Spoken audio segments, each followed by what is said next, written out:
que tener una conciencia clara de la realidad para no pecar de intonsos, de inocentes, porque hay una edad en que la inocencia cambia de nombre para llamarse ignorancia. Muy bien, ahora vamos a continuar en los pocos minutos que nos queda hablando de Gaddafi.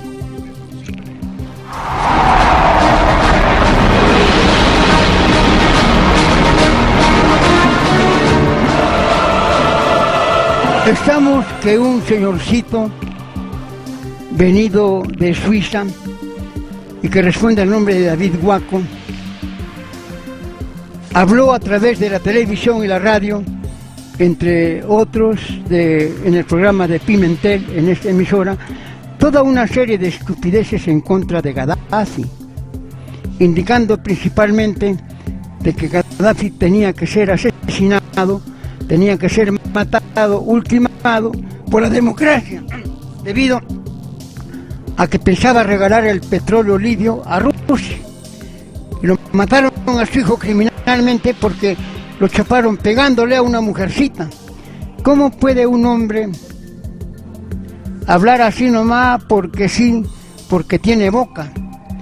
¿No sabe que la intervención militar denominada Resolución del Consejo de Seguridad de las Naciones Unidas al mando de los Estados Unidos en 1973 aprovechaba el 17 de marzo del 2011 que autorizó a terminar todo tipo de vida que tuviera que comprometer a Muammar el Gaddafi, a proteger a civiles y las zonas pobladas que estuvieran bajo la amenaza del ataque por la fuerza leal al gobierno de Gaddafi.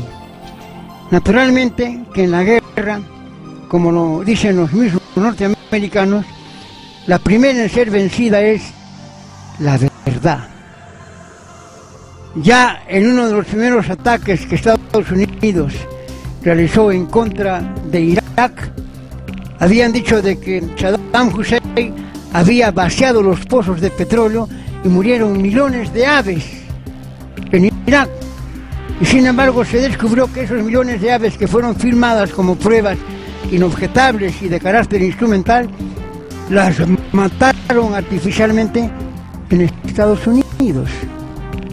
Y esto salió publicado en grandes revistas norteamericanas indicando lo que acabamos de decir.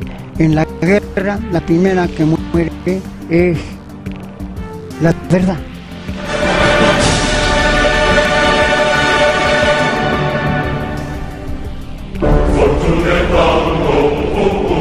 Libia, que queda en el norte del África y cuyas costas se extienden precisamente al mar Mediterráneo, se halla en la parte norte de este continente y limita en su parte septentrional con el mar Mediterráneo, es decir, en la parte norte. Al este, por donde sale el sol, con Egipto y Sudán. Al sur, con Chad y Níger. Y al oeste, por donde se pone el sol, con Argelia y Túnez. Y su suelo es una continuación del desierto del Sahara, o Sahara para nosotros, y carece de ríos importantes. Libia no tiene ríos importantes, es una extensión del desierto más grande del mundo, el Sahara. Sin embargo, un gran revolucionario, un hombre brillantísimo, patriótico, en 1969 formó un consejo revolucionario que depuso al rey Idris, que fue puesto por los ingleses, fundamentalmente, y que era un verdadero copartícipe y sirviente del imperialismo inglés y norteamericano. El 8 de septiembre del 69 se formó un gobierno presidido por Sominan el Mahdi. El 11 de diciembre del 69 fue promulgada una nueva constitución y el 16 de enero del 70 el coronel Gaddafi asumió la jefatura oficialmente del gobierno, reiterando también la presidencia del Consejo Revolucionario. Era el Velasco del África. Y naturalmente que babosos como el tal David Guaco hablan estupideces como más de uno también han hablado y siguen hablando del Velasco, o de Allende, o de Fidel Castro, o del Che Guevara.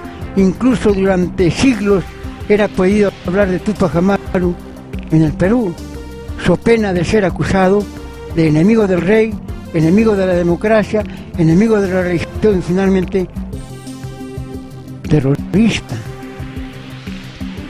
El coronel Gaddafi, al asumir la jefatura del gobierno, retuvo la presidencia del Consejo Revolucionario. El 31 de marzo del 70, los británicos evacuaron sus bases en Libia, estando prevista la retirada norteamericana de sus bases militares en el país.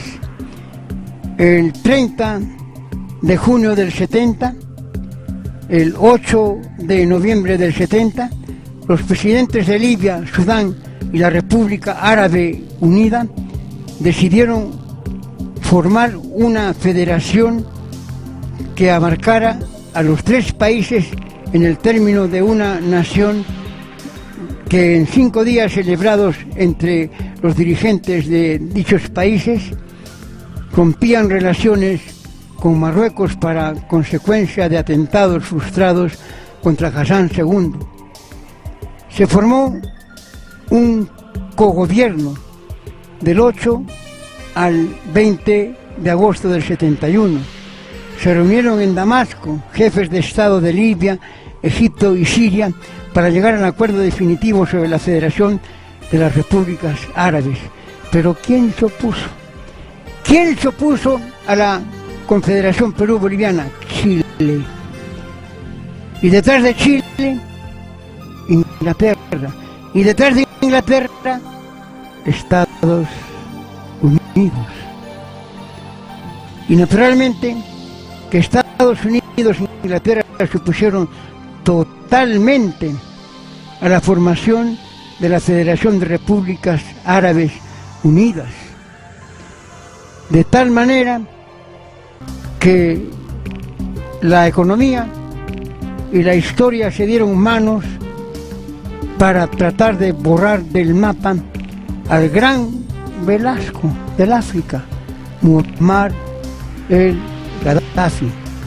¿Y cómo es posible que un sujeto que llega de Suiza con esa nombradía para decir él es dueño de la verdad, comience a hablar estrictamente estupideces que nada tienen exactamente con la verdad? Libia, bajo el régimen de Muammar el Gaddafi, se convirtió de pronto en un verdadero ejemplo para los países africanos. Y los africanos hasta el día de hoy extrañan al Mesías Muammar Gaddafi, que garantizó el derecho a la igualdad de los ciudadanos libios, abriendo las puertas del trabajo honrado para todos. El 7 de junio del 2018 unificó a Libia e impulsó el desarrollo social y económico de su nación. El 6 de diciembre del 2015 murió eliminado en el 2011 y en el 2015 recién lo dan por desaparecido políticamente del país. Hace 8 años Estados Unidos inició una revuelta unido con la Unión Europea que culminaría con la intervención militar cruenta de la OTAN contra Libia, el derrocamiento y asesinato del líder africano y de toda su familia. Libia era un ejemplo para la nación africana y para los árabes. Así lo expresa el analítico internacional Bassem Talgerine en Telesur. El gobierno de Gaddafi recibió a través de la revista Time de Estados Unidos la consagración por la publicación a nivel universal y en todos los idiomas de la tierra del retrato de Gaddafi como un personaje extraordinariamente trascendente en la historia de un país de esclavos, de un continente de esclavos, como es el África. Lo más grande que pudo haber hecho Muammar el Gaddafi fue la Revolución Verde, una reforma agraria y la creación de una asistencia médica gratuita y la participación de los trabajadores en las empresas del Estado y una agenda social que consistía en una cobertura que favorecía a las madres solteras, a los niños huérfanos, a los inválidos de cualquier enfermedad limitante, a los ancianos y a quienes necesitaran una ayuda especial para sus estudios que los llevaron a cabo en otros países bajo el costo del gobierno libio. La educación gratuita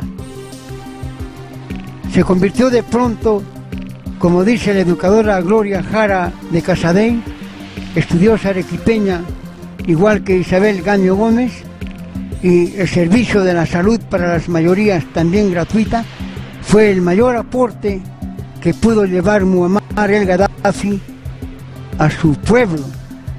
La necesidad de un estudio de carácter tecnológico y que con la Revolución Verde trató de amparar la pobreza de las grandes mayorías libias para convertirlas en sujetos productores en el proceso de producción industrial. La intervención militar por resolución del Consejo de Seguridad de las Naciones Unidas acordó y autorizó la toma de todas las medidas para proteger a la civilidad, según ellos, democrática, en las zonas pobladas que estuvieran bajo la amenaza del ataque de la fuerza leal al gobierno del líder.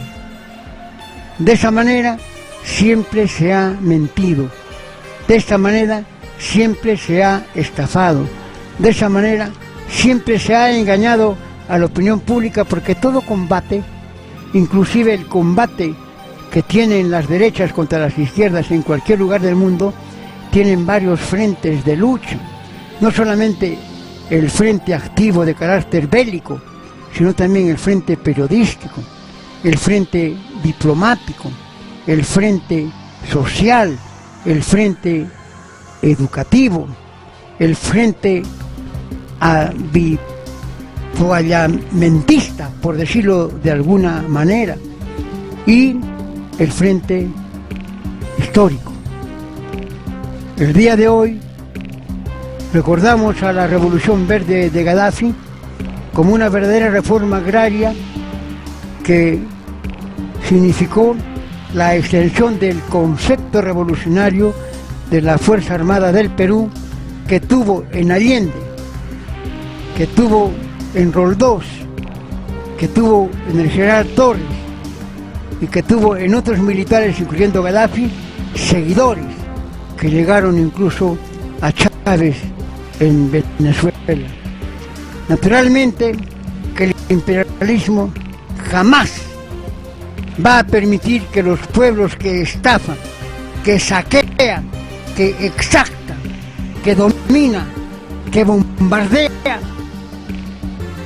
se conviertan en productores de riqueza que compitan con la omnímoda ganancia que el imperialismo le permite al capitalismo ilustrado de las grandes naciones imperialistas para que empleen como estados campo a países que solamente deben servir para la extracción de sus materias primas, de sus recursos naturales, el usufructo de su gente y finalmente la protección de sus territorios. Eso es lo que está sufriendo el Perú, y lo que tenemos que hacer aquellos que pretendemos llegar al próximo Consejo es estudiar estas cosas y lo vamos a hacer a través